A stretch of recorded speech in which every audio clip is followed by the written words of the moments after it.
Saludos y bienvenidos a otro episodio de la colaboración de Iglesia Podcast con Ortopraxis Podcast. Y tengo el privilegio de tener conmigo hoy al pastor Gilberto Miguel Rufat y a Michael Cerezo de Ortopraxis Podcast.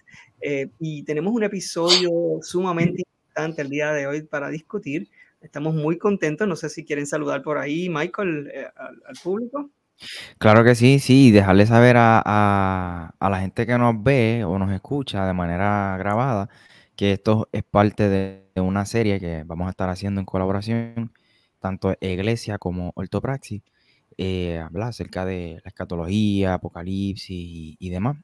Este primer episodio me parece que es fundamental para entonces partir de lleno con esa serie.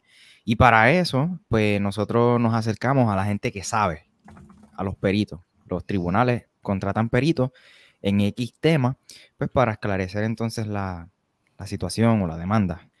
Y para eso pues tenemos el privilegio de tener al pastor Gilberto Miguel Rufat, Sí, que es eso es la así. persona, ¿verdad?, que ha dedicado su vida y actualmente está cursando su grado doctoral, ya finalizando, en este mismo tema de escatología. De Y yo espero que usted escatología. pues aproveche este tiempo, papel y lápiz siempre. Yo hice lo propio para aprender, ¿verdad? Y tener ese corazón dispuesto. Claro, y pastor, no sé si usted quiera también saludar a la audiencia. Claro. Seguro, gracias, y buenas noches a todos, o buenos días, o mediodía, como el momento en que nos estén, ¿verdad?, viendo. Un saludo a Alexi, un saludo a Michael. Michael, eso de perito, se me hinchó el pecho, pero me ayude, tengo que... no sé si llego a eso, pero bueno, ahí vamos. Tratamos de dar lo mejor para el Señor, pero siempre tratando de mantenernos humildes. Y digo tratando porque la realidad es que todos luchamos con eso y debemos reconocer que somos discípulos y que estamos en ese proceso de transformación. Esperamos ser de bendición nuevamente y que el tema que estemos compartiendo pues pueda servirnos a todos, podamos interactuar de una manera propia, de una manera que glorifique a Dios, que edifique a la iglesia y que, ¿verdad?, Dios puede usarlo para bendición aún de aquellos que podrían escuchar y no han conocido que Jesucristo es el único Señor, el único camino y la vida. Sí, amén. Así que pues nada, vamos a comenzar el episodio de hoy. Vamos a estar hablando de la manera correcta, si se pudiese decir, de estudiar e interpretar la Biblia. Y esto es algo que todo buen cristiano debe hacer, porque muchas veces damos por sentado que sabemos cómo estudiar la palabra de Dios, y lo que hacemos tal vez es leerla, hacer una simple lectura y entonces crear una meditación alrededor de un pasaje, de manera de pues, cómo me habló, qué es lo que se me resalta, o etcétera. Y esto puede provocar que entendamos un pasaje de una manera incorrecta y lo apliquemos de manera incorrecta, porque como dice la palabra, no podemos ser meros oidores, sino hacedores de la palabra. Pero ¿qué pasa? Que si yo entonces no tomo el espacio y el tiempo para escuchar lo que verdaderamente el Señor quiere decir a través de ese pasaje, pues entonces cuando lo voy a llevar a la práctica, no va a ser de manera correcta. Así que pues no sé, Michael, si puedes comenzar, me gustaría comenzar leyendo la palabra. Claro que sí. En el libro de Segunda de Pedro, la segunda carta de Pedro, el capítulo 1, los versos 19 al 21 dicen: tenemos también la palabra profética más segura, a la cual hacéis bien en estar atentos como una antorcha que alumbra en lugar oscuro, hasta que el día esclarezca y el lucero de la mañana salga en vuestros corazones, entendiendo primero esto, que ninguna profecía de la Escritura es de interpretación privada, porque nunca la profecía fue traída por voluntad humana, sino que los santos hombres de Dios hablaron siendo inspirados por el Espíritu Santo. Amén. Amén, amén. Así que yo he escuchado tantas cosas al respecto y a mí me preocupa tanto el escuchar a tantos cristianos hablar de cuando se habla de estudiar la Biblia. Yo recuerdo cuando me acababa de convertir, una persona me enseñó una vez que tú lees los pasajes y pues pues lo que te parece, es lo que tú sacas de ese pasaje, lo que de momento te hace sentido, y entonces parecería ser algo como bien subjetivo, y es como que pues lo que te parezca, eso es eso es lo que te habla el pasaje, eso es lo que te dice, y utilizan, ¿verdad? Pasajes fuera de contexto, como que pues la palabra es viva y eficaz, y entonces pues, ¿verdad? Que prácticamente un mismo pasaje que a lo mejor lo que dice es la piedra rodó, eso tú lo puedes interpretar como que pues la piedra viene siendo las situaciones en tu vida, y olvídese, se van en un viaje y una cosa terrible. Sin embargo, es importante que utilicemos o entendamos el propósito original para que esos pasajes fueron escritos, porque Dios habló de una manera directa y con un propósito en particular, que nosotros no podemos cambiar ese propósito porque Dios no cambia. Dios no estuvo improvisando, y Dios no es un Dios que improvisa. Dios conoce todas las cosas. Y él hizo un plan desde aún antes de crear el mundo, y este plan él lo ha llevado a cabo paso por paso, y ha ido revelando a través de su escritura, a través de toda la historia humana, diferentes aspectos, y esos han sido escritos en la palabra de Dios, inspirada por el Espíritu Santo.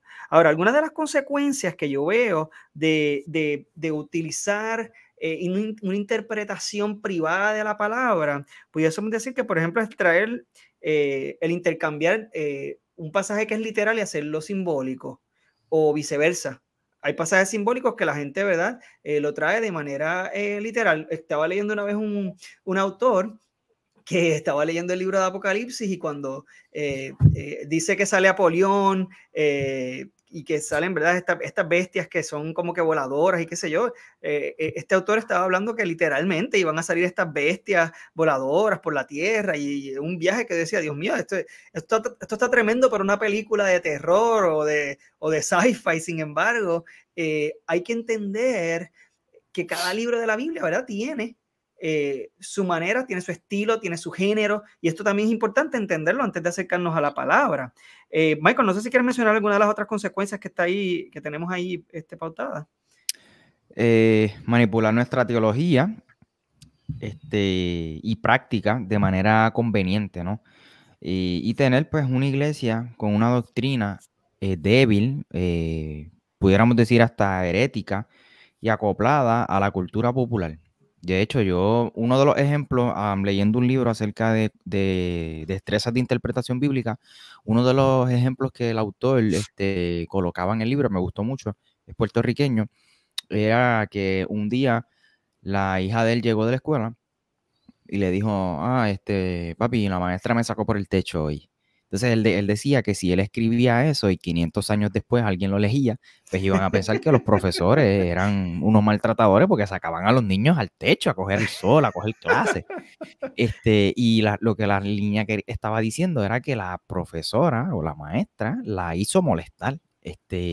Y pues así hay muchos pasajes en la Biblia en donde yo lo hice por mucho tiempo y así fue como me enseñaron. Pero no necesariamente, ¿verdad? Lo que nos han enseñado es lo que está correcto. Y de eso se trata el episodio de hoy. Pues sí, antes de comenzar, me gustaría mencionar que no se nos puede olvidar lo del libro del pastor. Michael, si puedes ahí también aprovechar.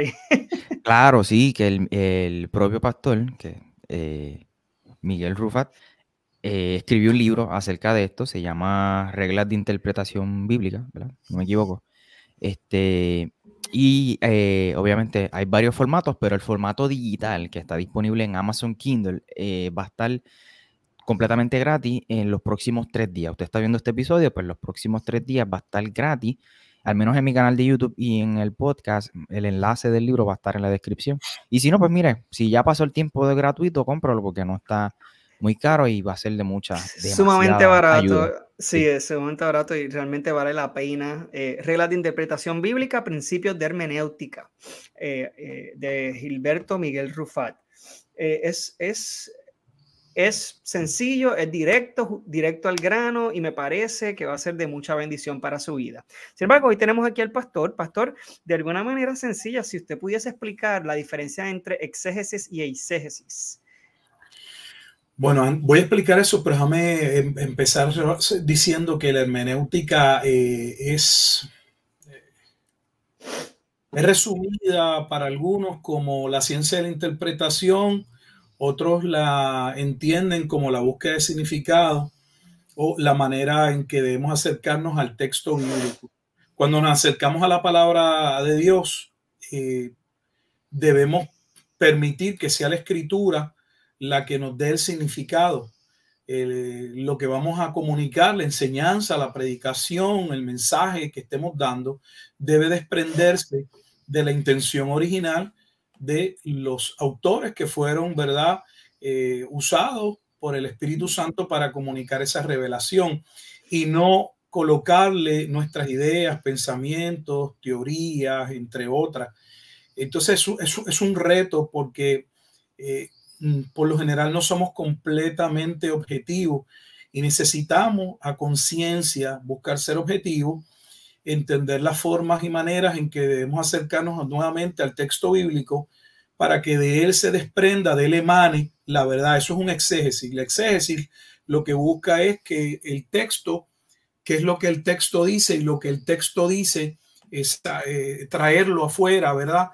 La exégesis es todo lo contrario, es colocar en el texto, es ponerle al texto, imponerle al pasaje bíblico mi idea, mi suposición, mi teoría, lo que me enseñaron, lo que yo creo. Y realmente todos podríamos caer en ese, debo decirlo, en ese pecado, porque es un pecado, errar del blanco, desviarnos, cambiar la palabra de Dios. No es algo tonto, no es algo que debemos tomar con mucha seriedad. Así que esa es la diferencia entre una exégesis y la eisegesis. El exégesis de la palabra griega viene de sacar, de extraer, de que el pasaje sea quien presente el tema, la verdad, la enseñanza, se desprenda de manera objetiva del contenido, mientras que la eisegesis es la imposición de una idea, de una filosofía, de una creencia dentro del texto, poner algo en el texto, colocar algo que el texto no dice y justificarlo como si estuviese allí. Debemos tener sumo cuidado con ello. Claro, y esto es tan fácil de hacer lamentablemente, porque yo he escuchado incluso predicaciones donde los exponentes tienen como este arte de contar cuentos. Así que vienen y lo aplican y te cuentan tal vez la historia de, qué sé yo, por decir algo, Sadrach, Mesach y Abednego, ¿verdad? En el horno de fuego, la palabra lo expone en un capítulo, pero ellos te ponen sentimientos y emociones y dicen, y ellos se acercaron al horno y el calor les rozaba la piel, o sea, y se inventan este lenguaje que lo hace bien sensacional y toda esta cuestión, pero eso no está escrito en la palabra. Y tal vez parecería inofensivo, pero en ocasiones puede tal vez traer un aspecto que la palabra no está revelando y eso puede llevarnos a tener una idea errada de lo que el pasaje verdaderamente quiere traer. Así que es bien importante que cuando nos acerquemos a un pasaje practiquemos la exégesis, que viene siendo pues esa interpretación correcta y adecuada de los pasajes bíblicos. Para eso pues vamos a estar utilizando o vamos a estar discutiendo en esta noche o esta tarde, ¿no? Como dice el pastor, lo que sea, es que esté escuchando, en este día vamos a estar exponiendo unos principios que tal vez son lógicos, entendiendo y partiendo de la premisa de que la palabra, la Biblia, es la palabra de Dios. Por lo tanto, podemos ya asumir de plano que no se equivoca, que es infalible, que es incorruptible, que es perfecta, que no se contradice. Por lo tanto, si no se contradice, es inerrante. pues es inerrante. O sea, verdaderamente eso nos va a llevar, o sea, si seguimos estos principios, entonces a poder hacer una exégesis, o por lo menos, ¿verdad? Nos va a ayudar más que otra cosa, porque al final, a la postre, es muy fácil hacer una exégesis, como estaba mencionando el pastor. Así que esto nos va a ayudar a mantenernos en el carril mientras estamos estudiando un pasaje. No nos va a asegurar tal vez siempre hacer una exégesis, nos va a ayudar, ¿no? Así que siempre es importante comenzar con el primer principio y para eso me gustaría, ¿verdad?, que el pastor comience con ese primer principio que viene siendo. Bueno, el libro, para aquellos que luego lo puedan descargar, no pretende ser una guía definitiva de lo que comprende, ¿verdad?, su totalidad la hermenéutica. La realidad es que ha sido parte de mi estudio y de mi proceso de discipulado y de prepararme para predicar y ejercer, ¿verdad?, el ministerio. Y también debo decir, una reflexión profunda de aquellos pasajes que torcí por no estudiar bien la escritura y haber cometido errores que hoy pues busco con toda honestidad apartarme de ello. Así que para mí es un tema sumamente importante y espero que los principios que expongamos pues puedan ser de bendición. Cuando nos vamos a acercar a la escritura, yo creo que yo lo escribí como casi, está como una manera pues, para algunos negativa, porque todos empiezan con no, pero es porque quería llamar la atención a no hagas esto, no hagas esto otro, nunca cometas este error.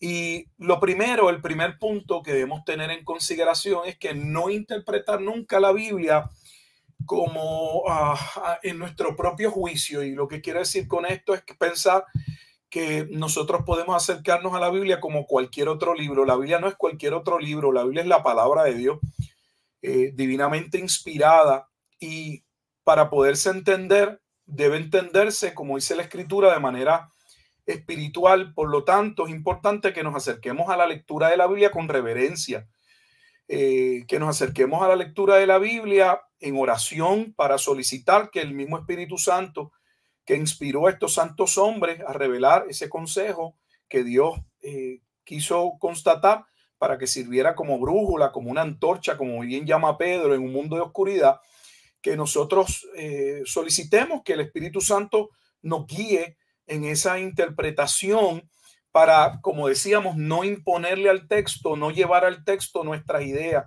y dejar que sea la Escritura la que nos corrija y no nosotros tratar de editar o corregir la Escritura. Así que ese primer punto que va a haber en el libro que dice nunca interprete la Biblia según su propio juicio, es que a conciencia estemos tengamos presente que no debemos imponer y que no debemos ir con ese orgullo de que estoy leyendo un magazine, una revista y que me puedo acercar a él como a cualquier otro libro. Aunque cuando hacemos el ejercicio hermenéutico, el ejercicio interpretativo, la Biblia se aplican básicamente principios que son aplicables a otras disciplinas. No obstante, no estamos nuevamente leyendo cualquier libro.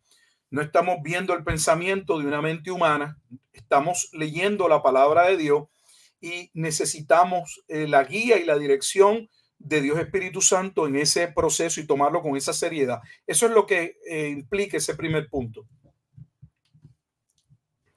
Sí, me parece tan importante y es increíble porque como comenzamos diciendo, esto es un principio lógico, ¿no? Así que si yo conozco el autor de una obra, digamos que yo estoy leyendo cualquier tipo de obra, una novela, es más, digamos que yo estoy en el tiempo de Cervantes, y yo estoy leyendo el Quijote y yo hay algo que no entiendo, pues lo más natural es que si yo puedo tener acceso entonces a ese autor, voy a donde el autor y le pregunto, ¿no?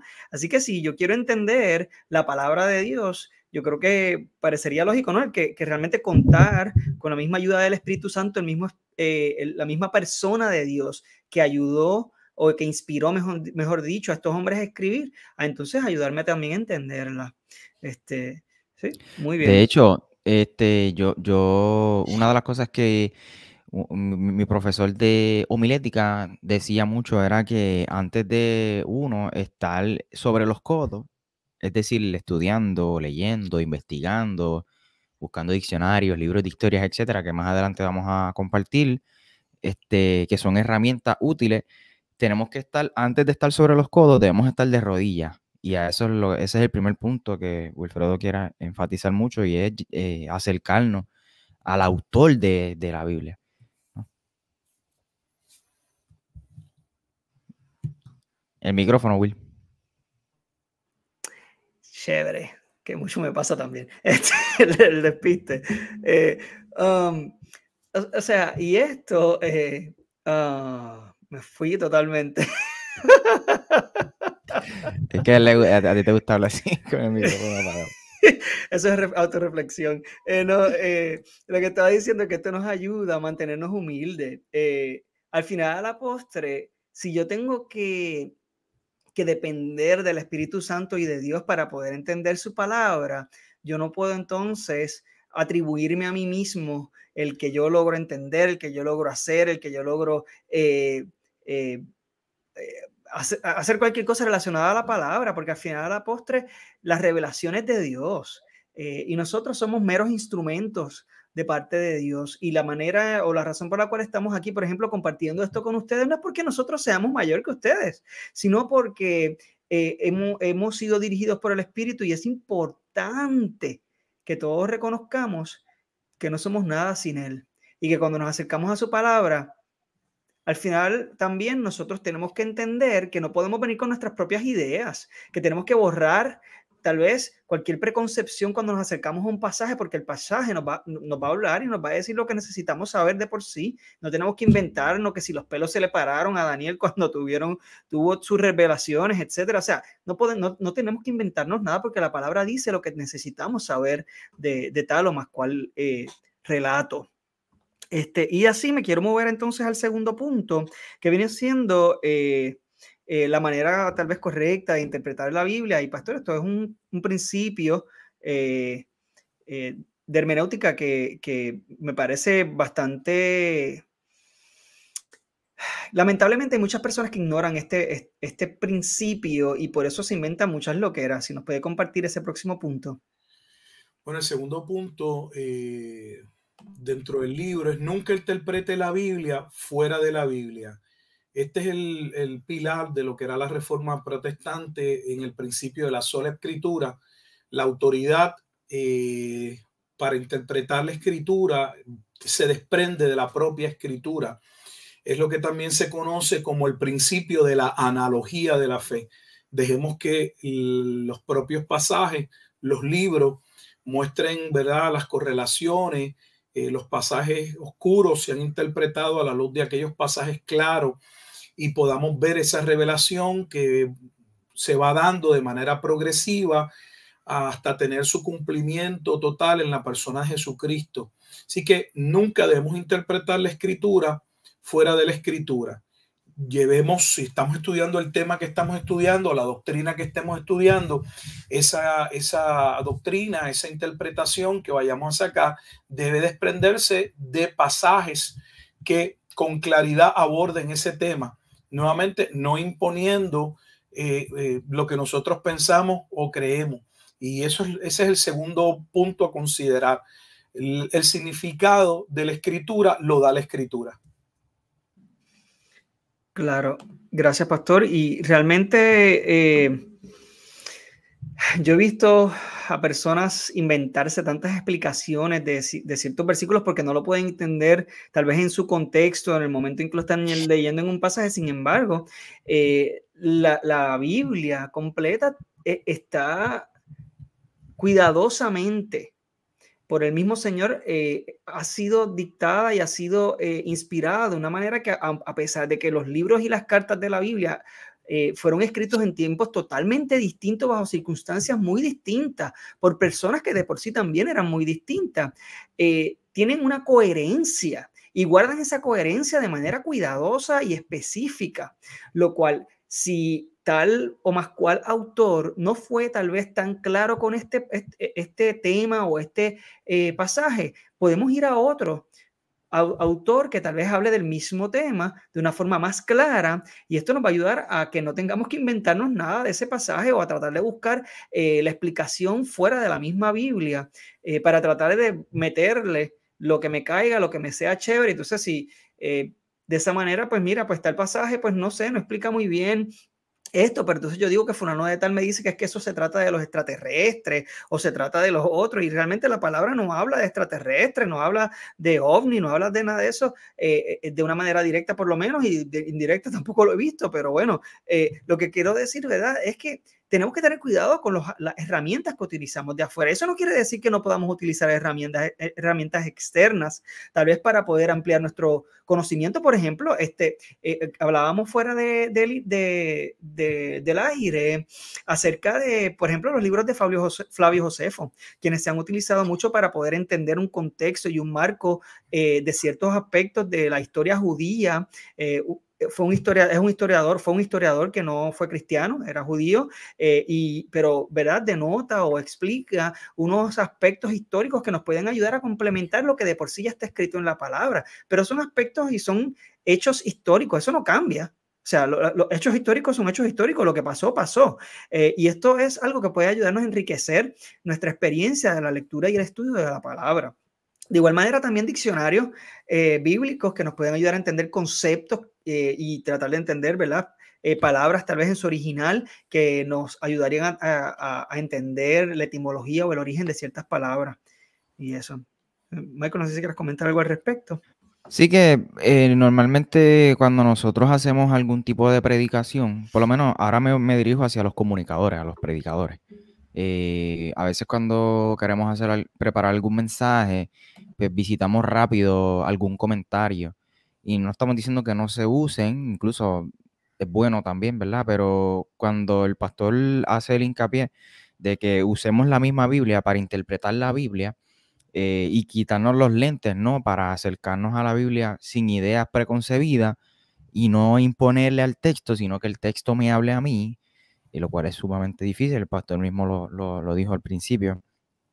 El yo leer de entrada un comentario de alguien es leer el pensamiento de esa persona, y entonces ya cuando yo me acerco al texto, pues tengo entonces el pensamiento de ese autor, de ese comentario que yo leí, y yo creo que lo correcto sería, el ejercicio correcto de hacer una exégesis, es precisamente yo acercarme al texto, y cuando yo termine de hacer mi trabajo como predicador, ¿no? Como comunicador, como estudiante de la Biblia, quizá entonces cuando yo termine de hacer mi exégesis, pues puedo visitar algún comentario y demás para complementar, pero por lo menos ese sería el procedimiento real. No sé si el pastor quisiera corregirme en ese sentido o añadir algo.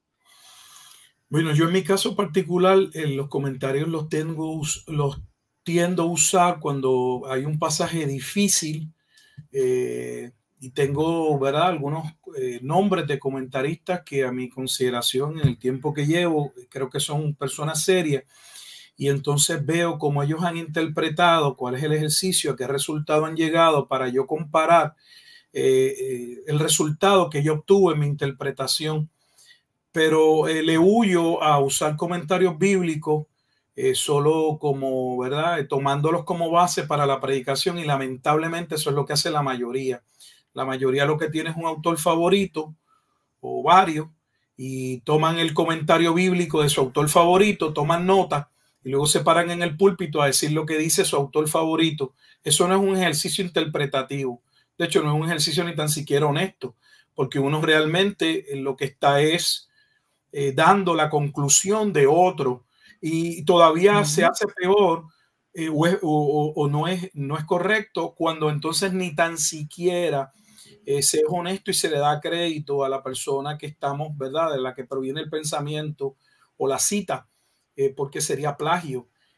Así que debemos tener mucho cuidado. Yo le estaba hablando a Wilfredo que hace unos años atrás yo di una clase de metodología bíblica, principios de investigación bíblica, y los pastores que tenía en la clase, cuando les pregunté que me dijeran, que fueran honestos, que utilizaban, qué herramientas, cómo hacían sus bosquejos, ¿verdad?, o sus estudios, y casi todos, si mi mente no me falla, todos tenían un comentarista X o Y. Había uno que usaba Matthew Henry, había uno que usaba al autor William Barclay, y así sucesivamente, y lo que hacían era leer el comentario y lo que tomaban notas de ese comentario, y sobre eso hacían su bosquejo, y eso era lo que le iban a enseñar a sus congregaciones. Eso no es un ejercicio correcto. Debemos disciplinarnos para nosotros hacer el ejercicio y luego en el ejercicio comparar el resultado lo que nosotros entendemos, ese pasaje está exponiendo, está comunicando, y específicamente cuando es difícil, con otros comentaristas y ver, mira, pues no estamos errados, esto ha llegado otros a esto, o por qué me estoy distanciando tanto de la interpretación, ¿verdad? Es bueno y sirve, pero debemos tener cuidado, y es mi punto, de que siendo una ayuda, terminan convirtiéndose no en una ayuda, sino en la base. Para salir de un apuro y en medio de un mundo tan agitado, una vida tan compleja, facilitarnos, entre comillas, el trabajo. Así que mucho cuidado con eso. Sí se pueden usar y están ahí. Hay hombres que han dedicado su vida al estudio serio de la escritura y no hay nada de malo en leer y aprender de ello. De hecho, ven atrás libros porque me dedico, leo, estudio, pero llevo muchos años que le tengo mucho cuidado a los libros. Me cuido mucho de lo que leo, porque viví muchos años siendo una estación repetidora y no estamos para estaciones repetidoras. No hay algunos ministros que tienen, no sé, la exclusividad del Espíritu Santo. Según a estos Dios los dotó, les dio la capacidad de escribir lo que él quería, a otros y solo a estos les dio la interpretación correcta. Yo creo que si partimos de la escritura y partimos creyendo que es palabra de Dios y nos sometemos a ella pidiendo el auxilio del Espíritu Santo y seguimos un procedimiento al acercarnos al texto correcto, por lo general debemos llegar a una conclusión muy similar. No digo exactamente la misma, pero muy similar. Es como algo en matemática y no es una ciencia exacta. Si tenemos los mismos números y utilizamos una ecuación matemática y lo usamos bien, se supone que al final podamos tener el mismo resultado. Claro. Yo creo que en ese sentido, por eso es que es importante que desarrollemos el pensamiento crítico y que nosotros también nos nutramos primero de la palabra. Antes de acudir, como estaba diciendo Michael, a un comentario, es importante que uno haga su propio estudio bíblico, que uno busque comprender lo mejor posible el pasaje, utilizando, ¿verdad?, cierta estructura. Sí, la lectura del pasaje es muy importante y vamos a estar hablando más adelante, ¿verdad? De unas recomendaciones que el pastor va a estar dando de cómo estudiar ¿verdad? Los pasajes bíblicos, por lo menos que te ayuden a entender un marco general, el contexto del pasaje que vayas a predicar o que vayas a estudiar para tu vida personal. Sin embargo, si nosotros no tenemos o no entendemos estos aspectos de un pasaje antes de buscar un comentario bíblico, tenemos ese peligro de ser influenciados por la mentalidad de alguien y estamos confiando ciegamente en que esa persona entendió el pasaje, en que esa persona está exponiendo algo que es totalmente cierto. Entonces le estamos dando una autoridad a una persona que erra de la misma manera en que nosotros también podemos errar. Así que, ¿verdad? Quiero, ¿verdad? Solo recalcar ese aspecto porque creo que es de los más importantes que tenemos que tener en cuenta cuando nos acercamos a la palabra y cuando usamos recursos externos a la palabra. Que no nos dejemos influenciar porque al final, a la postre, la autoridad máxima es la Biblia misma, como comenzamos, ¿verdad?, hablando en el primer principio. Y esto pues, también nos debe llevar a ver cómo es también, cómo funciona la estructura de la Biblia. La estructura de la Biblia, tanto del Antiguo Testamento como del Nuevo Testamento, es importante que la entendamos, los géneros bíblicos, que entendamos que cuando estamos leyendo un libro o una carta, que sepamos quién es el autor, a quién fue escrito, etcétera. Todo esto nos va a ayudar. Ahora, el próximo principio, ¿verdad? Acuérdense que estamos dejándonos llevar tal vez por los principios que el pastor comparte en su libro. Son unos aspectos prácticos para llevar a cabo la hermenéutica. Hay un sobreénfasis a veces en el Antiguo Testamento y eso nos hace tal vez perder a veces de perspectiva o nos hace ver o nos hace entender o tener una revelación tal vez limitada de lo que Dios quiere que nosotros entendamos y el cumplimiento, ¿no?, de la palabra en el Nuevo Testamento. Pastor, si quiere compartir entonces ese próximo principio. la tercera regla es el nunca interpretar el Nuevo Testamento a la luz del Antiguo Testamento. Y permítanme aquí hacer una pausa y explicar muy bien, porque es un principio que podría muy bien darse a malinterpretaciones. Así que por eso necesitamos aclarar qué queremos decir con nunca interpretar el Nuevo Testamento a la luz del Antiguo. ¿Por qué? Porque la manera correcta es interpretar el Antiguo a la luz del Nuevo Testamento, ya que la Biblia es una revelación progresiva que tiene como eje central la obra salvífica, el reino de Dios en la persona de Jesucristo, y debemos permitir que veamos el cumplimiento de esas profecías, de esa historia en la obra y en la persona de Jesucristo. No estamos diciendo que no sea importante el Antiguo Testamento. De hecho, el Antiguo Testamento es la base del Nuevo Testamento, y el Nuevo Testamento, por lo general, va a ver que nos regresa al Antiguo Testamento. Hay una relación, hay una congruencia entre ambos testamentos. Pero lo que estamos aquí acentuando es que por lo general sucede mucho en sistemas de corte más carismático, no digo que no sucede en otros, donde el enfoque generalmente tiende a ser antiguo testamentario.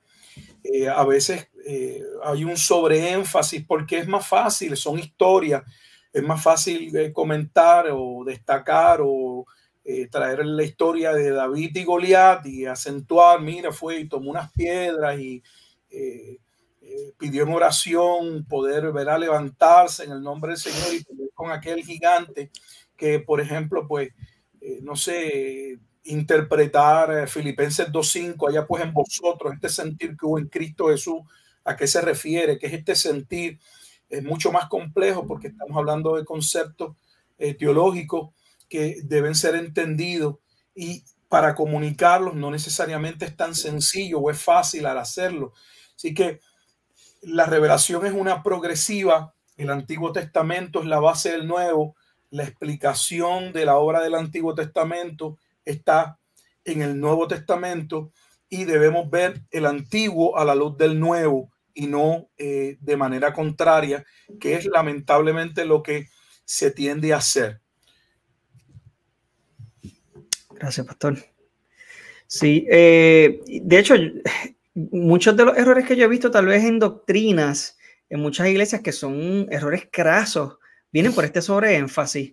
A veces un sobreénfasis en las obras para salvación, en un sobreénfasis en el tener que actuar de cierta manera o cumplir con una conducta para poder obtener la salvación, la cual sabemos y se nos fue revelado a través de la obra de Jesucristo, que Jesucristo es quien nos da la salvación, nosotros no las podemos ganar, y así como no la podemos ganar, tampoco la podemos perder, pero esto lo conocemos a través de la obra de Jesucristo y la revelación que viene a través del Nuevo Testamento. Si nos quedamos en el Antiguo Testamento, entonces vamos a estar acudiendo siempre a Jesucristo, volviendo a crucificarlo para nuestro beneficio, porque volvía a fallar, porque volvía a caer, o porque, y esto es muy peligroso, entre otras cosas, que buscamos, o sin querer, por estar teniendo este sobreénfasis, judaizamos el cristianismo. Y esto es un peligro grandísimo, el cual el mismo Pablo a los Gálatas les avisó. Y Pablo le llama anatema aquel que trae un evangelio judaizante en el libro, en la carta a los Gálatas, y les alerta, mira, si alguien viene con un evangelio que no es el que ustedes han conocido, ese evangelio que es a través de Jesucristo, que es un evangelio de gracia, mira, que sea anatema. O sea, y estos son estas corrientes judaizantes que no entienden que nosotros no hay manera de que nos podamos ganar esa salvación, de que ya no tenemos que circuncidarnos, de que, o que nosotros los gentiles no tenemos que circuncidarnos, que nosotros no tenemos que seguir unas normas judaizantes, que no hay nada que cumplir para nosotros poder ser salvos, porque la salvación no proviene de nosotros. Y esto viene revelado, ¿verdad?, a través de la obra de Cristo, que sí, que comienza a través de las profecías. Sin embargo, la manera, pues, para poder entenderlas, tenemos que ver esa revelación que viene mayormente, ¿verdad?, en el tiempo de Jesucristo. Y pues, Michael, si pudieses leer ese próximo pasaje antes de que el pastor traiga ese próximo punto. Claro, dice 2 de Pedro, la segunda carta de Pedro, capítulo 3 en esta ocasión, los versículos 15 y 16. Dice, y tened entendido que la paciencia de nuestro Señor es para salvación, como también nuestro amado hermano Pablo, según la sabiduría que le ha sido dada, os ha escrito casi en todas sus epístolas, hablando en ellas de estas cosas, entre las cuales hay algunas difíciles de entender, las cuales ni los indoctos e inconstantes tuercen, debo decir, las cuales los indoctos e inconstantes tuercen, como también las otras escrituras, para su propia perdición. Sí, pastor. Entonces, si nos puede compartir ese próximo punto. Bueno, el punto número 4 de cómo acercarnos al texto es que nunca interpretemos un pasaje fuera del contexto inmediato. Cuando estamos leyendo un libro, una carta, por lo general hay un propósito detrás. Pero dentro de ese propósito general también, ¿verdad? Hay temas secundarios que van dentro de ese propósito general que debemos considerar a la hora de hacer ese ejercicio interpretativo de ese pasaje o versículo. Digo esto porque aunque los libros o las cartas, todo debe ser leído completo para poder tener el cuadro general, nosotros no tenemos el tiempo en una media hora, en una hora de exponer todo un libro. Por eso, por lo general, tomamos unos versículos como base para puntualizar, para señalar, para traer una enseñanza X. Pero cuando vamos a traer esa enseñanza, el punto es que no debemos olvidar que ese capítulo o esos versículos que vamos a traer a la consideración de la iglesia están precedidos de una enseñanza, de un tema particular, y que no podemos desligar esa porción de ese tema, porque si no vamos a estar cometiendo errores interpretativos.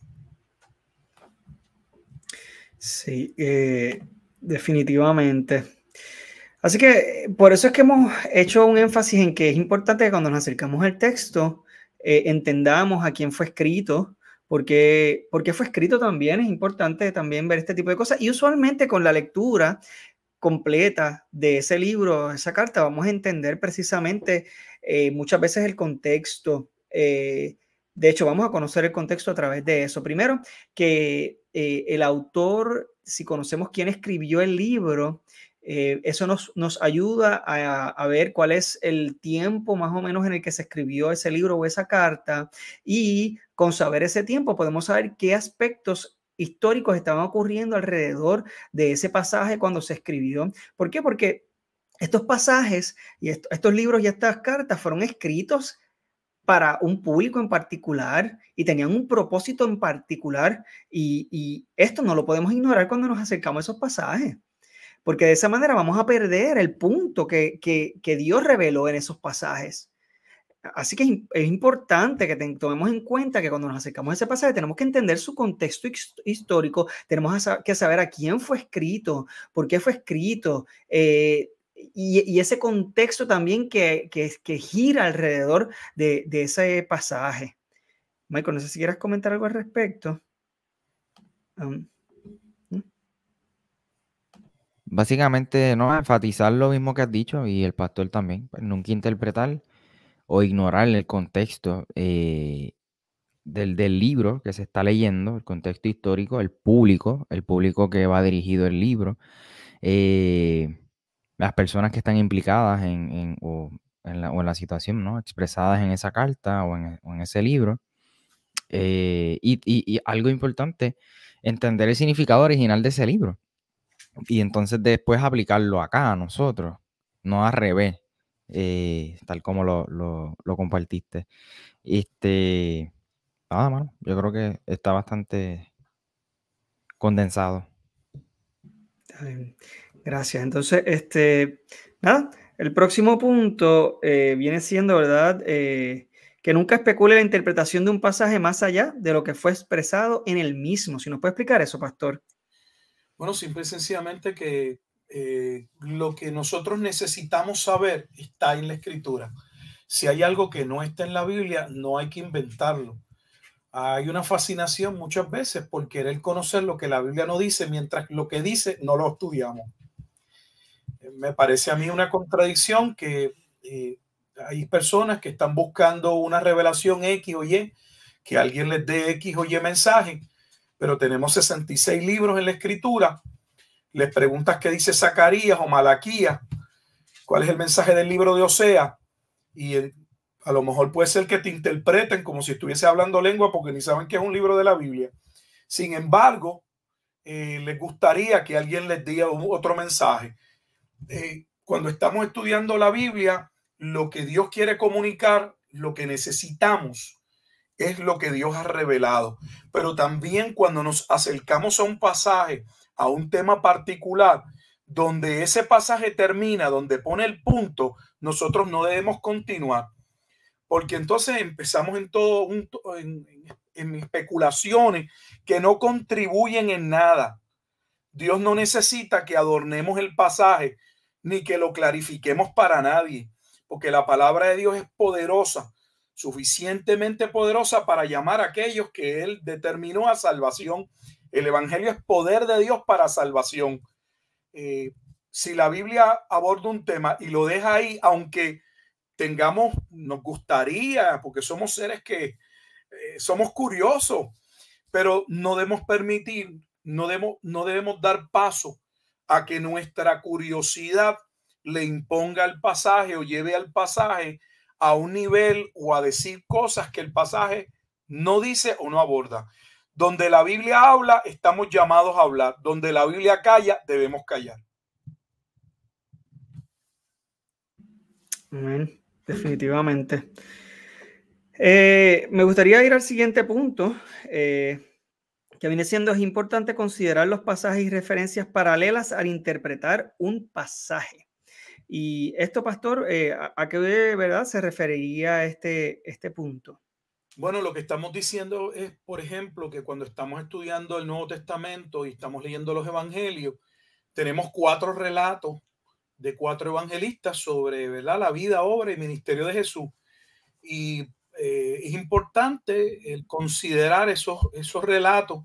En los seminarios, por lo general, se habla de esa visión llamada visión sinóptica, donde se miran en visión conjunta o paralela, porque el contenido es muy parecido, al menos el de Mateo, Marcos y Lucas. Juan tiene una estructura un tanto diferente, pero el mirar si se está hablando de un tema específico, de un pasaje, una situación, una enseñanza, enriquece el estudio, el poder mirar cómo Mateo lo aborda, cómo lo toca Lucas o cómo lo presentó Marcos.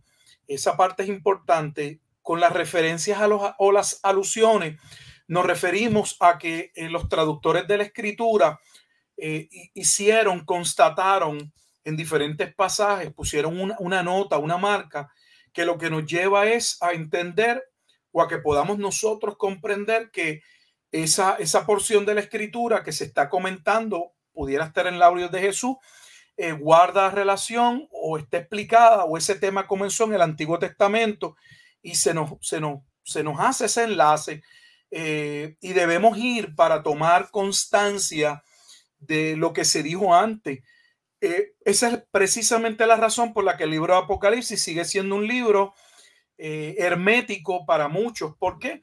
Porque casi 3/4 partes del libro de Apocalipsis hace alusiones o referencias al Antiguo Testamento. Si nuestro conocimiento del Antiguo Testamento es leve, es limitado, no vamos a poder ver claramente los símbolos, las referencias e interpretarlos a la luz de ese contexto antiguo testamentario. Y el problema con esto es que, por lo general, cuando la Biblia no pone el contexto, la propia Biblia no pone ese contexto, nuestra tendencia humana es a no dejar ese contexto en el vacío y a ponerle nosotros nuestro contexto, porque nunca se da una interpretación sobre un vacío teológico. O partimos de lo que la escritura dice, o vamos a terminar imponiéndole al pasaje o rellenando el pasaje con lo que no entendemos, porque no nos tomamos el tiempo de estudiar que ese pasaje nos está dirigiendo al Antiguo Testamento. Por poner un ejemplo, cuando estudiamos Mateo 24 y 25, una y otra vez se hace mención de Jesús, o Jesús mismo se autodenomina el Hijo del Hombre. Pues tenemos que ver de dónde sale esa expresión, Hijo del Hombre. es una expresión antiguo testamentaria y parte de Daniel capítulo 7, versículo 13 específicamente y 14. Entonces yo tengo que detenerme, ir al libro de Daniel y entender cuando Daniel está hablando en el capítulo 7 y se refiere a ese hijo de hombre, ¿quién es ese hijo de hombre? ¿Qué es lo que él está viendo en ese capítulo 7? Para poder entonces entender y ver la asociación de Daniel con el libro de o el capítulo 24 y 25 de Mateo, como Jesús mismo hace la unión cuando en Mateo me parece que capítulo 24, si mal no me parece, versículo 15, Jesús mismo dice que aquella abominación de desolación a la que él se refiere era aquella que había sido profetizada por Daniel. Pues entonces yo no debo pretender poder entender lo que Jesús está diciendo sin ir al marco de referencia, que es el libro de Daniel, y buscar entender el significado en Daniel 7 para entonces poder traerlo a Mateo 24 y entender, es que ahora se va a cumplir aquello que a Daniel se le profetizó, se le mostró en el capítulo 7. A eso nos referimos, a que la Biblia hace referencias, nos muestra dónde comienza esa profecía o dónde no hay una cita textual del Antiguo Testamento, pero el tema que se está tratando se abordó, se tocó en otra parte de la Escritura. Y yo debo, como un estudiante serio de la Escritura, un intérprete que quiera hacer un ejercicio fiel de la Escritura, tomar en consideración lo que la Escritura dice. Nuevamente, para que sea la Escritura la que me dé el contexto. Hacer interpretación es como montar un rompecabezas. Y lo interesante de esto es que tenemos 66 libros y no veamos un rompecabezas como que una sección o una tercera parte de rompecabezas es un libro. La realidad es que a veces estamos montando un bosque y puede haber un árbol con unos frutos y el libro de Zacarías va montando el árbol, pero los frutos no están en Zacarías. El fruto está en otro libro. Entonces, la Biblia guarda correlación, coherencia y correspondencia entre todos los libros, y es por esa razón que el ejercicio hermenéutico no es uno sencillo, porque requiere de una comprensión general de toda la Biblia. Tremendo. Yo creo que a medida que uno va estudiando también la palabra y tomándose el tiempo de entender cada uno de estos aspectos, eso va a seguir enriqueciendo el estudio bíblico y se puede ir entonces profundizando aún más. Yo creo que una de las cosas importantes que todo buen cristiano debe hacer es leer la Biblia completa. Y es triste que yo escuchaba el otro día, honestamente no sé dónde lo escuché, pero el porciento de, creo que fue en Facebook que lo vi, de cristianos que ha leído la Biblia completa es tan bajito. Entonces yo escucho tantas voces, tantas personas opinando, tantas personas citando la Biblia, diciendo verdad que siguen al Señor, sin embargo nunca han leído la Biblia completa. Y esto es un peligro porque entonces estamos hablando de algo que tal vez no conocemos. Sin embargo, es importante que todo cristiano se tome el tiempo de leer la Biblia. Pues yo le voy a decir una cosa, yo la primera vez que leí la Biblia completa, llevaba ya varios años en el Evangelio. Cuando yo leí la Biblia completa, se me abrieron los ojos de la estructura también que tiene la palabra. Por ejemplo, a veces yo escuchaba al pastor y yo decía, ay, pero ¿de dónde ¿de dónde él saca el contexto de tal o más cual cosa? Y con una simple lectura de los pasajes, de los libros y entendiendo, ¿verdad?, esta estructura que tiene la Biblia. Entonces uno dice, pues claro. Y cuando, por ejemplo, nos tomamos el tiempo de leer la Biblia completa, vemos, por ejemplo, que los profetas escribieron bajo un tiempo, bajo un reinado, que la descripción del tiempo de esos reyes lo vamos a encontrar ya sea o en los libros de Samuel o en los reyes o en las crónicas. Y eso nos va a ayudar a tener un marco tal vez contextual de qué es lo que estaba pasando, si ese rey servía a Jehová o si no servía a Jehová, si siguió los estatutos de Jehová o si realmente se desvió, qué estaba pasando alrededor. Eso nos va a ayudar, por ejemplo, a entender el mismo libro de Isaías, porque Isaías reaccionó como reaccionó cuando se encontró con el Señor en su gloria. O sea, nos va a ayudar a entender ciertos aspectos contextuales que son tan importantes para entender ciertos pasajes que de por sí se nos pueden hacer difíciles de comprender, sobre todo cuando estamos leyendo profecías, pero cuando entendemos un poco mejor el contexto de estos pasajes nos va a ayudar a relacionarlo mejor con lo que estaba sucediendo y por qué entonces Jehová se revela de esta manera y por qué Jehová dice las cosas que dice y cómo vemos cómo se relacionan muchas de estas profecías con las mismas bendiciones y maldiciones que se profirieron desde el llamado de Abraham, desde Isaac, desde aún antes de que el pueblo de Israel existiera. ¿Verdad? No sé, esto es bien importante entonces tenerlo en consideración. Marco, no sé si quieras ¿verdad? Complementar algo ahí, perdón, que no te he dejado casi ni hablar, mijo. Para nada, tranquilo. No, yo creo que quizás pudiésemos ir al próximo punto. Lo voy a leer. Claro. Cuidado con interpretar un pasaje con un significado opuesto al resto de la Biblia. La Biblia se interpreta a sí misma, no sé. Sí, en el libro cuando lo lea está bien, pero dice, nunca sostenga una interpretación que contradiga una verdad claramente establecida en la Biblia. Este principio lo que establece es que casi no lo vas a ver como una regla hermenéutica, pero cuando el creyente no se le disipula, no tiene unos conceptos claros de las doctrinas básicas, pudiera entrar él en una interpretación errada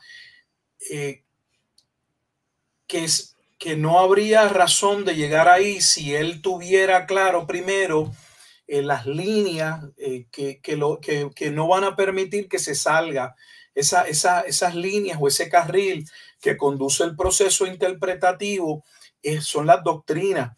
Entonces necesitamos tener una comprensión básica de conceptos como, ¿verdad? ¿Quién es Dios? ¿Quién es Jesucristo? ¿Qué es el Espíritu Santo? ¿Qué es la Escritura? ¿Qué es la salvación? ¿Qué es la redención? ¿Qué es la expiación? Sin número de conceptos que si los tenemos claros a la hora de interpretar un pasaje, nos van a ayudar a no errar, a no salirnos de ese carril y errar llegando, ¿verdad?, a una conclusión que entra en contradicción con una verdad claramente establecida en la Escritura. No puede haber una interpretación bíblica que sostenga un punto, que argumente sobre algo, cuando ello entra en contradicción o con el mismo libro que estamos estudiando, o con la carta, o con cualquier otro libro en la Escritura. Por eso es que el ejercicio nuevamente interpretativo no es uno sencillo, porque se trata no solo de no entrar en contradicción con la carta o libro de estudio, sino de no entrar en contradicción con el resto de los otros libros que la Escritura contiene.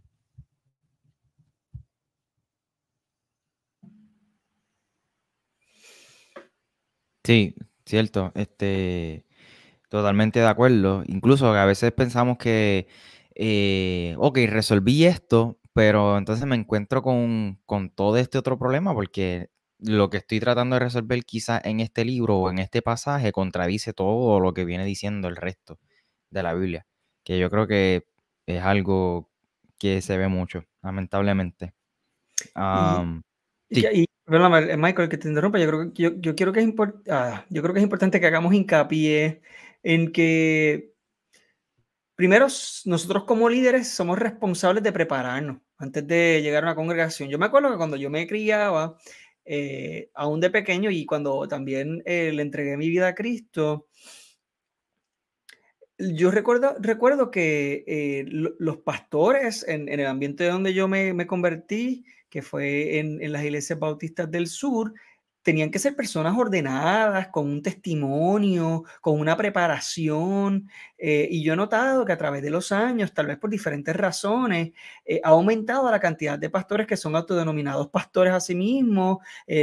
Son personas sin ningún tipo de testimonio, a veces sin ningún tipo de estudio formal, que pues tal vez un estudio formal a lo mejor no te hace nadie, pero la realidad es que a veces se denota una irresponsabilidad en cuanto a entender que cuando tú enseñas la palabra de Dios es algo bien serio y una responsabilidad sumamente grande.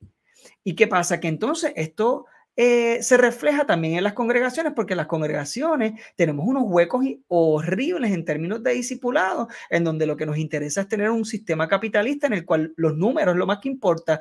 Mi congregación tiene tantos miles de personas, a tantos cientos de personas. ¡Wow! Se convirtieron tanta cantidad de cientos de personas el domingo en tal servicio. Y entonces los números, una cosa increíble, cuando verdaderamente a Jesús nunca le importaron los números. La realidad es que Jesús era claro, era directo, e incluso en ocasiones las personas se le iban y él no iba a buscar detrás, ay, no, venga, no, tú sabes, y cambiaba el mensaje ni hacía las cosas más bonitas para que la gente se sienta cómoda y agradable. No, no, no. El Señor fue directo y eso es una responsabilidad que tenemos nosotros como maestros de la palabra, es ser directo, es ser claro, es ser responsables en el estudio de la palabra, y eso es algo que también tenemos que tener en consideración cuando nos estamos congregando. Los líderes de nuestra congregación son personas que se prepararon, son personas que demuestran un dominio serio de la palabra, nos están dirigiendo, nos están discipulando, hay una doctrina sana en nuestra congregación que nos sienten las bases para yo poder tener un estudio serio de la palabra, que cuando yo me acerque a la palabra yo por lo menos sepa qué es lo que estoy leyendo. Todo este tipo de preguntas yo creo que es importante que nos las hagamos como seguidores de Cristo, que es importante que nos congreguemos y que en el congregarnos esa dinámica se debe de dar. Bien, pues continuamos, ¿verdad?, con el próximo punto, pastor, si lo quiere entonces traer. Pastor, está en mute. No siga mis pasos, pastor, eso no. El punto número 8, o ¿verdad? El acercamiento en consideración, que número 8 es nunca obvia las figuras literarias, lingüísticas o retóricas. Aquí lo que nos referimos es que la Biblia, como cualquier otra obra, contiene, ¿verdad?, paradojas, alegorías, símil, metáfora, proverbios, hipérboles, y debemos conocer cómo se emplean esas figuras lingüísticas para no sacar los pasajes fuera de, ¿verdad?, de la proporción o del sentido original, del propósito con el que fueron comunicados. Por ejemplo, la paradoja es una aparente contradicción.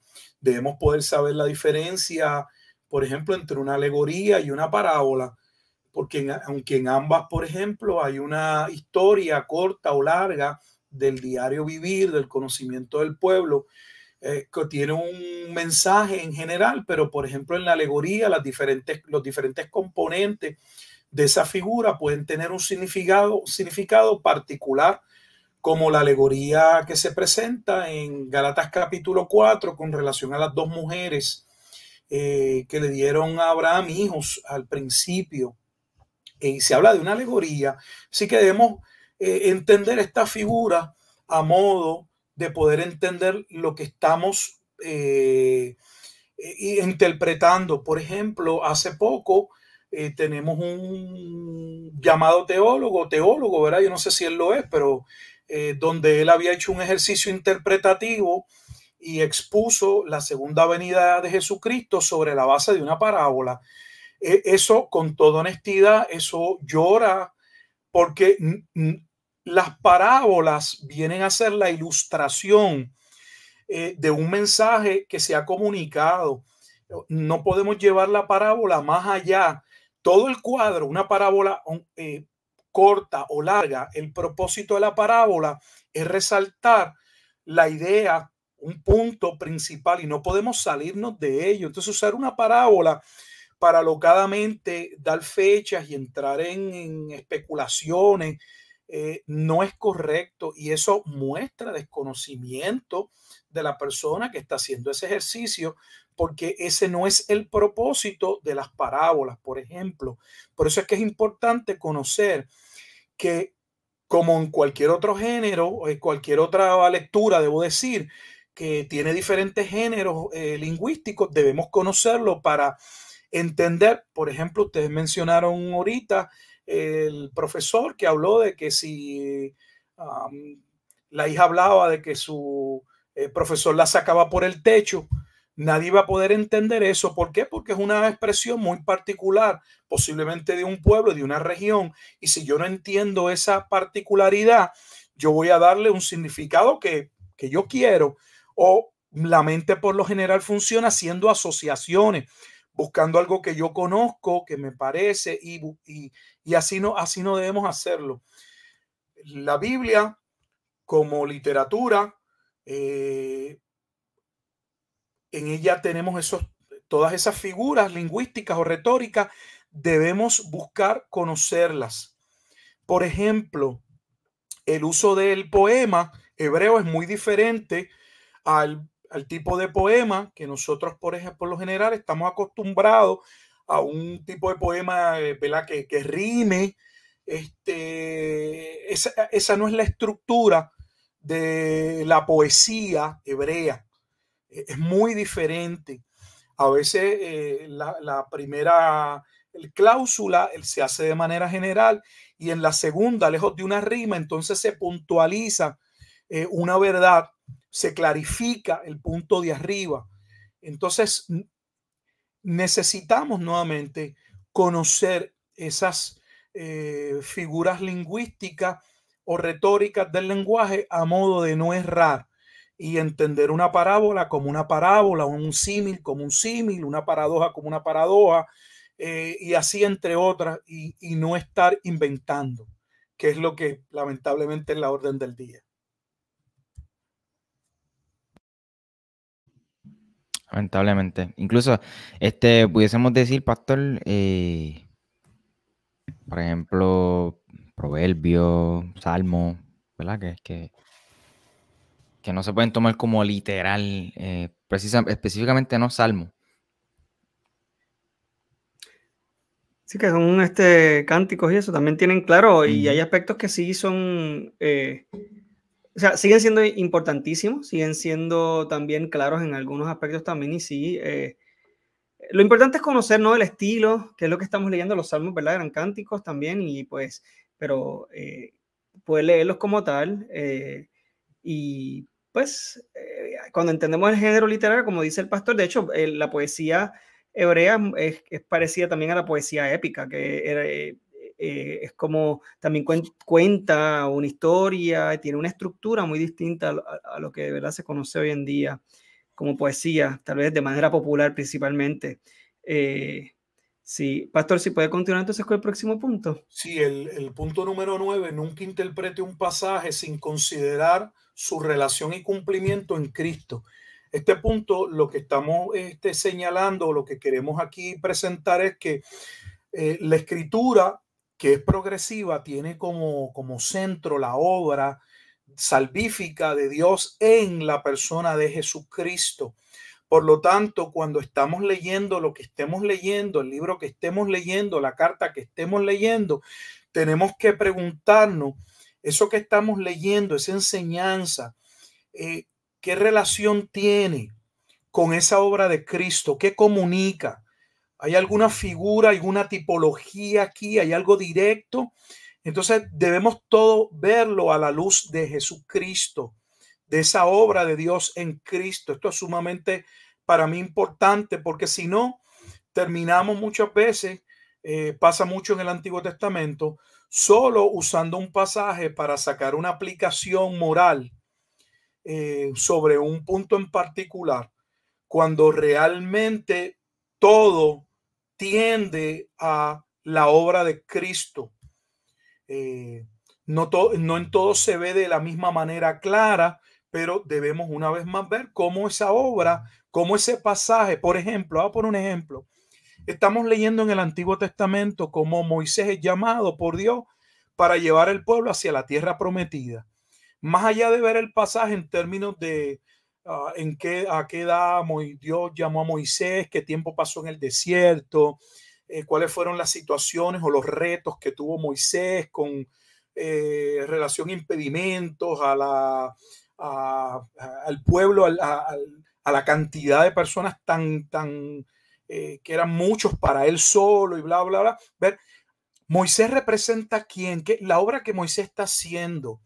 ¿Qué tiene que ver esto con Cristo? Y luego vamos a ver que el Nuevo Testamento claramente identifica a Cristo como el verdadero profeta, como aquel que va a lograr o va a llevar al pueblo a introducirlos a la tierra prometida, cosa que ni tan siquiera le fue permitido a Moisés, porque Moisés no va a poder entrar a la tierra de Canaán. Y cuando, por ejemplo, vemos esa porción de la escritura en Hebreos capítulo 3 y Hebreos capítulo 4, se presenta entonces la superioridad de Jesucristo por encima de Moisés. ¿Por qué? Porque Moisés es un tipo del libertador, pero ese libertador realmente que va a consumar esa obra de ese pueblo, que va a ir a la salvación, es Cristo. Entonces, todo debe verse desde el punto de la cristología. Eso es lo que estamos señalando en ese punto o acercamiento a la escritura como punto 9. Mi punto favorito, sin lugar a duda. Estaba leyendo yo hace un tiempo un libro de Timothy Keller, La Predicación, en donde precisamente él hace ese enfoque, hace esa recomendación, debo decir, en buscar a Cristo en cada pasaje, ¿no? En cada libro de la Biblia. Incluso estoy leyendo actualmente un plan, el libro de Génesis con Wilfredo, y básicamente el plan de lectura se enfoca o se dirige a buscar dónde está Cristo en estos próximos 3 capítulos de Génesis, y está espectacular. Me parece que es importante porque creo que usted lo resalta en su libro, pues la Biblia se enfoca o va dirigida hacia Cristo mismo, hacia lo que Él hizo, ¿no? Desde el principio hasta el final. Y por eso que para mí es uno de los puntos que más me gusta. Y son para mí. Creo que todo es importante, pero pienso que eso es sumamente importante. Yo quisiera leer 2 de Corintios, Wilfredo, el capítulo 11, versos 3 y 4. Adelante. Pero temo que como la serpiente con su astucia engañó a Eva, vuestros sentidos sean de alguna manera extraviados de la sincera fidelidad a Cristo Jesús, que el que os hemos predicado, o si recibís otro espíritu que el que habéis recibido, u otro evangelio que el que habéis aceptado, bien lo toleráis. Claro que aquí, ¿verdad? Pablo estaba criticando definitivamente y haciendo eso, y estaba haciendo, ¿verdad? Un llamado a tener cuidado. Nuestra vida está, ¿verdad? Como cristianos que hemos sido llamados a recibir, ¿verdad? Esta obra de Cristo y aceptarla, y que hemos sido llamados a salvación. Nuestro enfoque es Cristo. Así que definitivamente cuando leemos la palabra, el enfoque es la obra de Cristo y es lo que le da sentido a todo lo que estuvo pasando en el Antiguo Testamento. Por eso es que el punto que traímos hace un rato, de que el Nuevo Testamento debe ser el que nos ayude a ver por qué sucedió lo que sucedió en el Antiguo Testamento. El Antiguo Testamento, la realidad es que no va a tener un sentido completo sin la obra de Cristo. Así que la obra de Cristo es la que nos va a dar sentido a todo lo que el Señor nos ha hablado a través de la palabra. O sea, ahí es que vemos que Dios no es un loco. O sea, si Dios planificó desde un comienzo la salvación del hombre, y Dios es el que es el autor de la fe, es el autor de la salvación, y el que nos ha buscado, porque nosotros no lo buscamos a Él, Él nos buscó a nosotros. Ese plan está desde el comienzo. Así que no nos podemos quedar a mitad. Tenemos que ver cómo el Señor ha revelado o ha ido revelando ese plan a través de las Escrituras. Y pues nada, con eso nos movemos entonces al próximo punto, pastor. El punto número 10, nunca olvide o nunca obvie lo que yo llamo la regla de primera mención. ¿Qué es la regla de primera mención? ¿A qué me refiero con esto?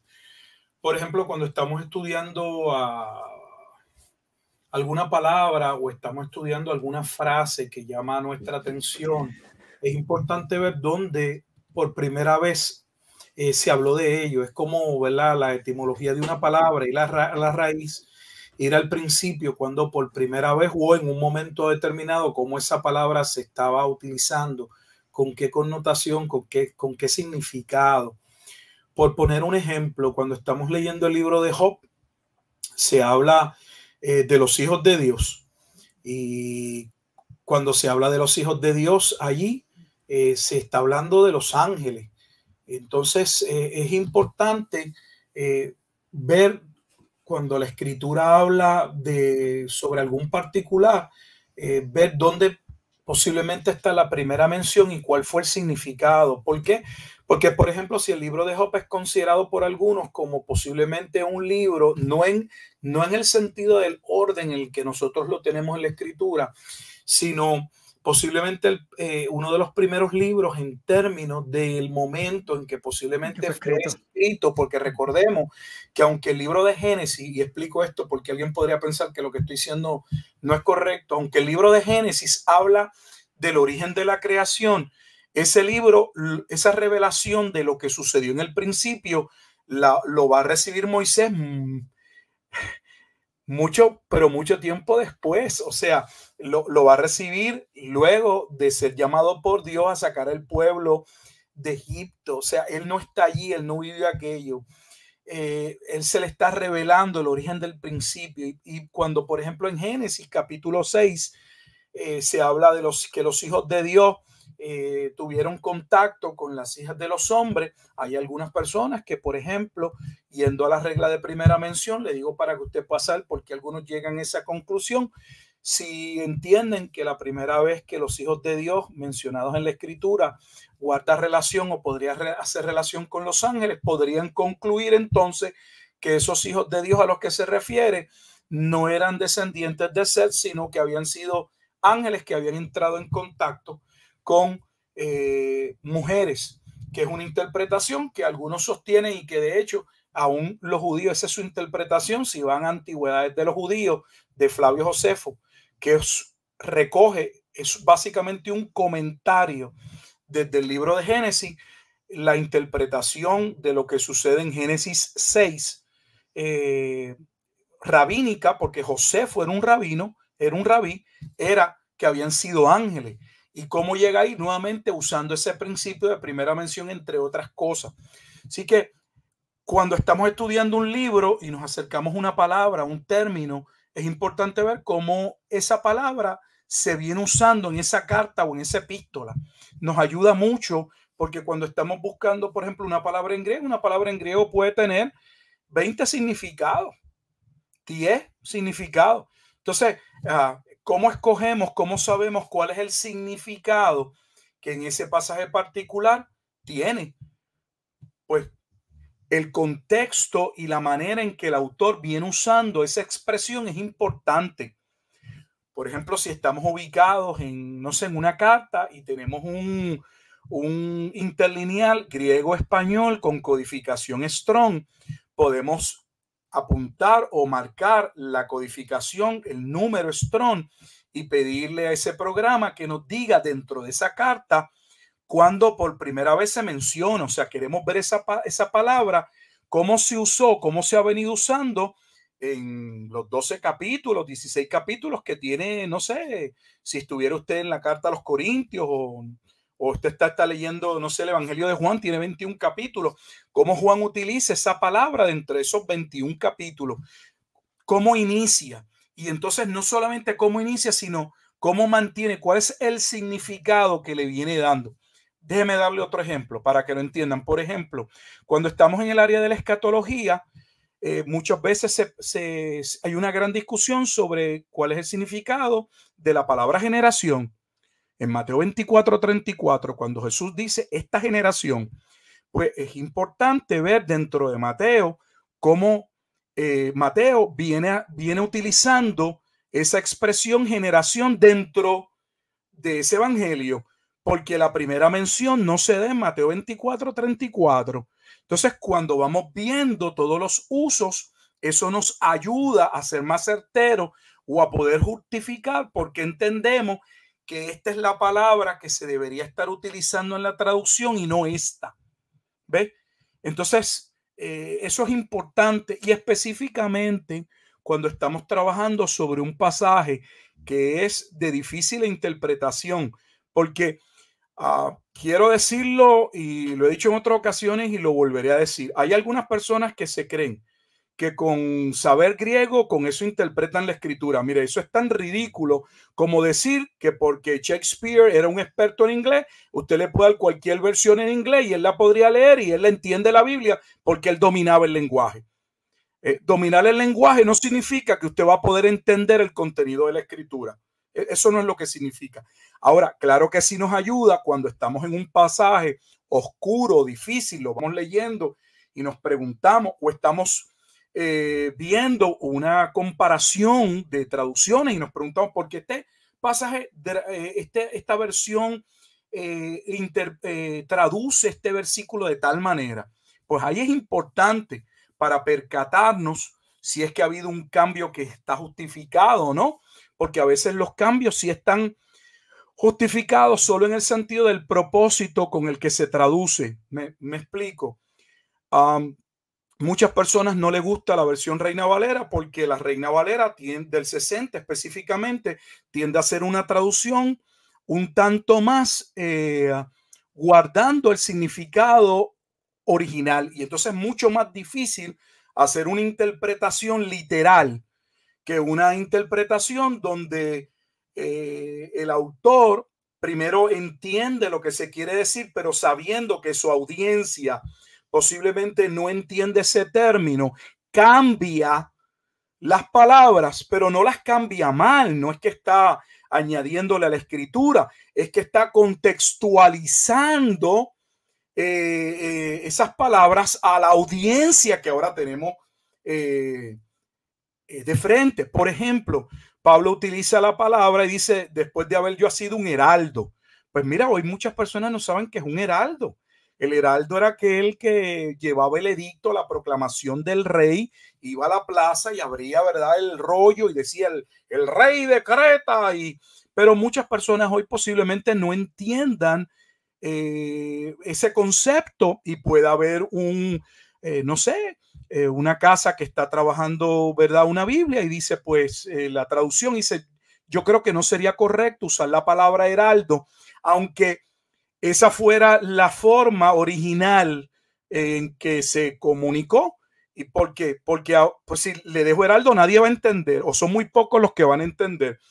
Así que a veces cuando hablamos de que una versión versus otra no es buena, debemos tener cuidado, porque hay ocasiones en que el problema es que hay traducciones que son literales, hay traducciones que se trata de contextualizar, y hay traducciones que son lo que se llaman como traducciones ya más siendo una interpretación, buscando dar el significado de lo que el pasaje dice. ¿Ves?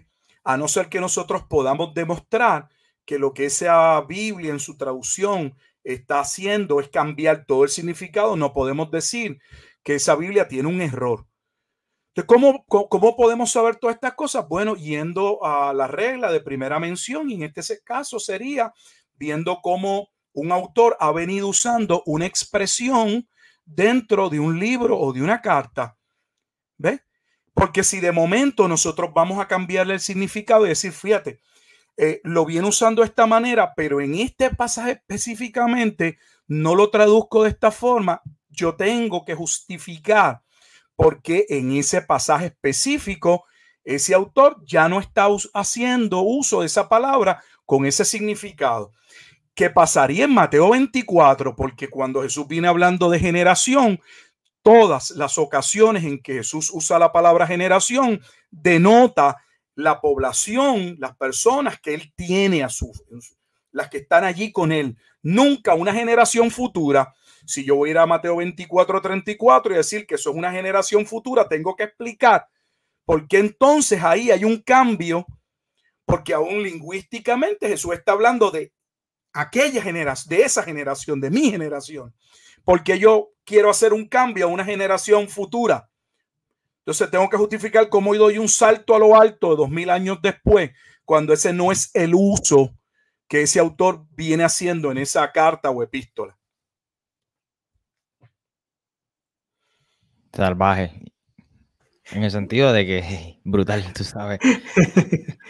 No, y usted también lo mencionó al principio. O no al principio, sino cuando trajo el ejemplo del Hijo del Hombre. Creo que ahí mismo, Mateo 24, lo comparó con Daniel. Yo creo que entonces pasamos al último punto que dice: nunca llega una interpretación que no tenga significado y relevancia para los destinatarios originales.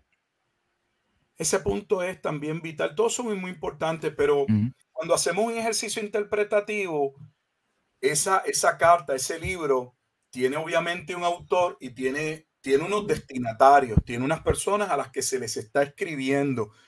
No podemos llegar o arrimarnos a una interpretación que no considere, que no tome a esa audiencia original, porque no es posible que que alguien esté escribiendo a una audiencia particular y luego el significado que nosotros le estemos dando no concuerde con el tiempo, con las personas a las que se le esté escribiendo. Voy a dar otro ejemplo. Apocalipsis. Cualquiera que ha leído el libro de Apocalipsis, solo iniciando el libro de Apocalipsis en el capítulo 1, en los primeros 3 versículos, en el 1 y en el 3, se habla de aquellas cosas que deben suceder pronto. Versículo 3, porque el tiempo está cerca. Entonces, ¿cómo terminamos luego con una interpretación de Apocalipsis? Donde esa interpretación se va a ir a un futuro totalmente distante y no guarda entonces ninguna relación con esa audiencia original, porque a Juan se le va a revelar y se le va a decir a la comunidad en el siglo I, sea en el 70, en una edad temprana o antes del 70, o sea en el 90 o hacia el 100, en una datación tardía, pero en el siglo I, y que luego esa escritura no tenga ninguna relación con ellos, porque aunque se les dice que lo que va a suceder es pronto, porque el tiempo está cerca, hay algo que va a pasar, luego eso que está cerca es de 2000 años después. O sea, a eso nos referimos.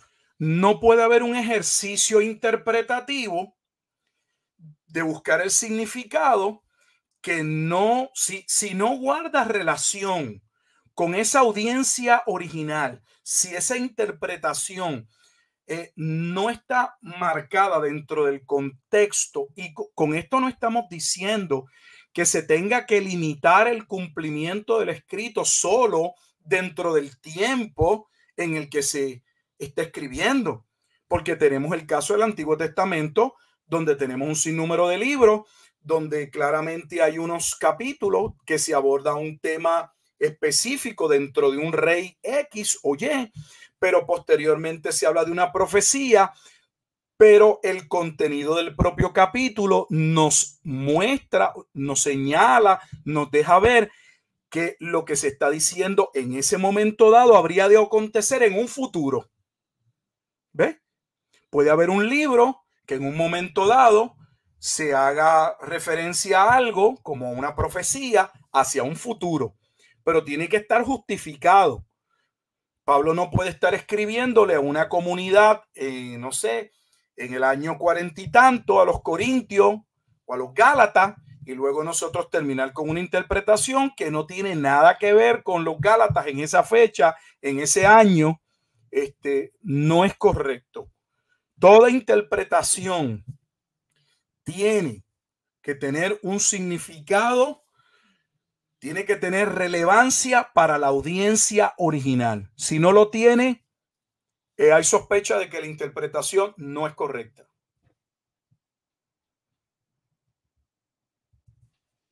Sí, como usted dice, igual de importante.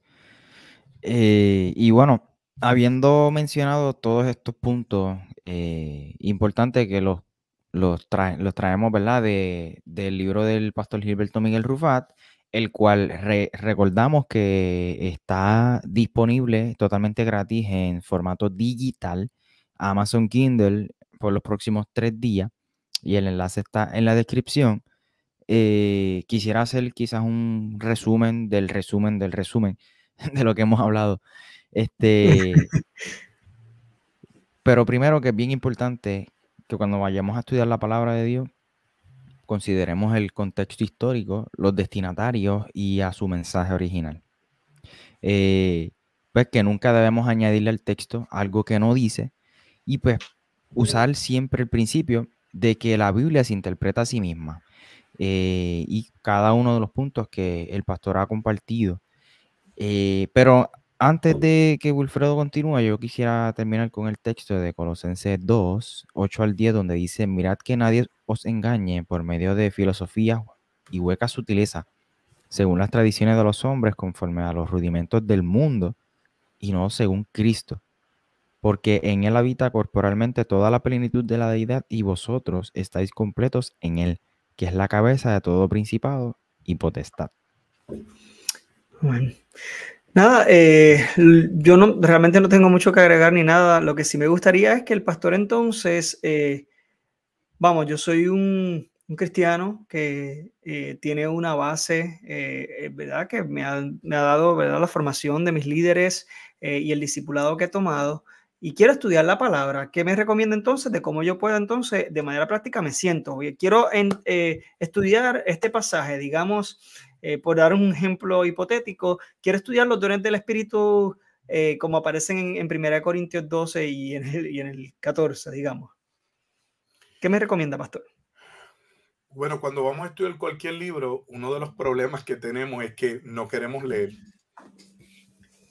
No nos acercamos a la Biblia para estudiar un capítulo, un versículo. ¿Por qué? Porque la Biblia no fue escrita en capítulos ni en versículos.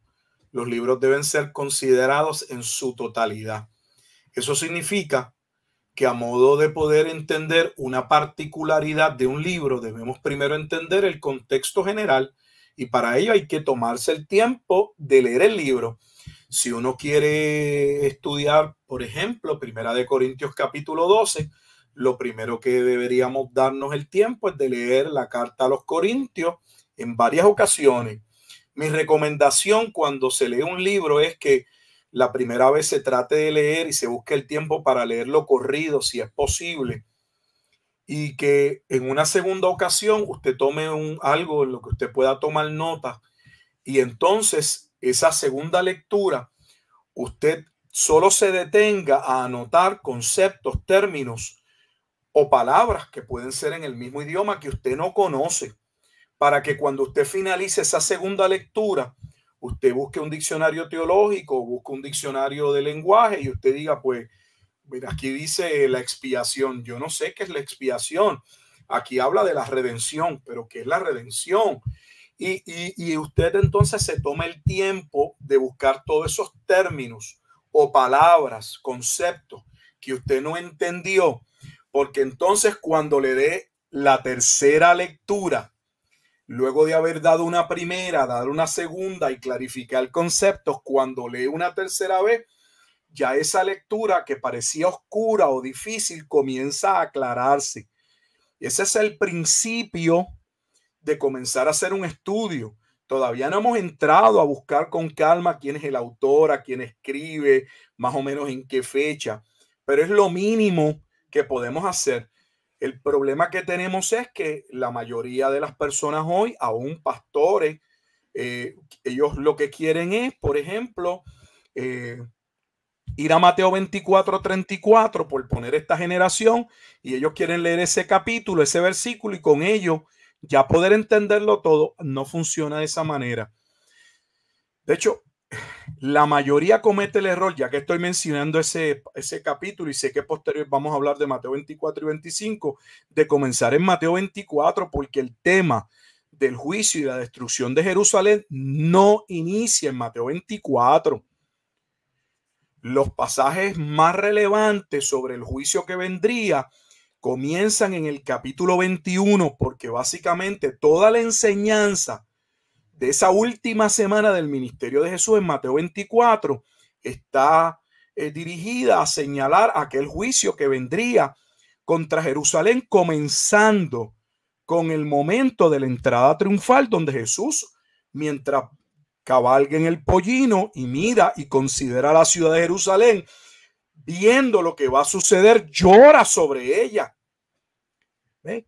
Y así cada capítulo va mostrando el escenario. Entonces, si realmente leemos con detenimiento y con cuidado, cuando llegamos a Mateo 24, no nos toma por sorpresa que Jesús le diga a sus discípulos: ven todo esto, aquí esto no va a quedar piedra sobre piedra.